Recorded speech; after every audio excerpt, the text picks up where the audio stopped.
Hello guys, and welcome to my channel Asniza Nazira.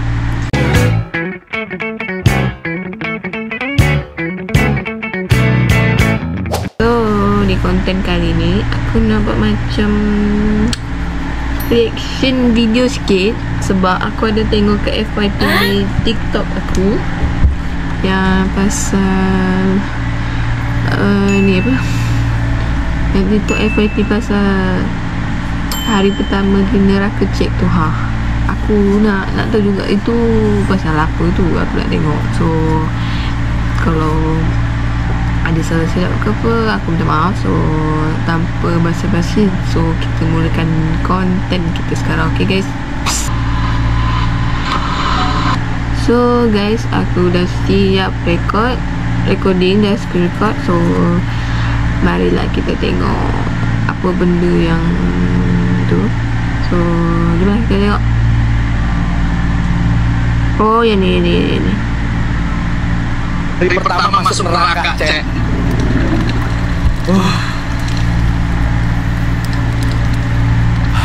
Hari pertama masuk neraka, cek. Nak tanya juga apa yang best masuk neraka? Aku tak faham lah. Noval, Huda, Mufti, Kadie, ulin ke neraka. Atuh aing mah betah di dia yang si awal cuy. Apa benda? Bis panas tapi rame. Gerak tarobat barudak. Si doang, si Intan, si Fitri, si Rina, si Ririn, si Nabila, si Dewi asup ke neraka jeung aing gara-gara loba jogedan. Gerak tarobat barudak. Aku tak faham lah yang part. Noval, Huda.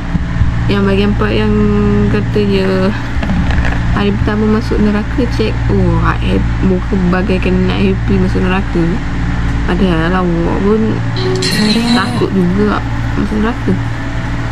Padahal awak sendiri pun bukannya nak kata baik ke bukan. Jadi masalahnya buat konten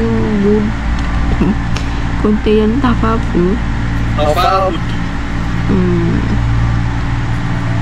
Itulah, banyak komen yang tak setuju pasal konten-konten macam ni. Dapat view dapat view ke tak fikir dosa pahala nak bergurau pun ada batasnya. Betul. Konoha memang beza. Aku tapi sebahagian yang macam ni aku buat nak kata baik apa, tapi aku boleh katakan sebahagian sajalah, bukan semua. Cuba Allah tu bang.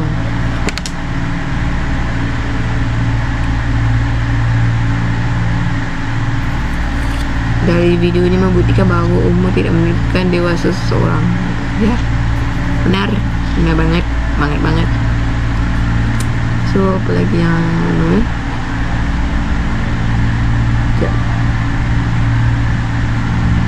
tak ada lah guys. So apa yang aku boleh katakan, pelajaran yang aku boleh dapat, bukan untuk apa ni, bukan untuk buka aib ke, bukan untuk menunjukkan diri tu baik ke apa ke, bukan ni.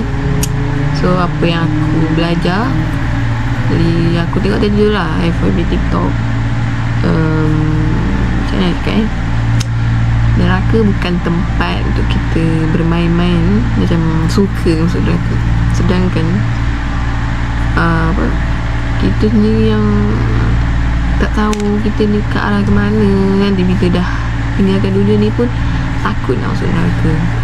So aku macam janganlah buat main benda-benda hal syurga ataupun neraka, apatah lagi bab neraka. Sebab neraka tu tempat yang selama-lamanya kau akan rasa bila ada kata takdir kita dimasukkan ke situ. So kalau boleh, orang pun tak nak juga sebenarnya masuk neraka kan, sebab orang kata, ulama kata, ustaz kata selama-lamanya kan masuk neraka. Tapi itulah, akhir zaman kan memang banyak sangat video-video yang mengarut-garut apa semua lah, akhir zaman. So tersaja dah konten aku. So aku minta maaf kalau macam ringkas, padat atau apa kan. So itu saja. Kita jumpa di next content. Okay, Assalamualaikum. Bye.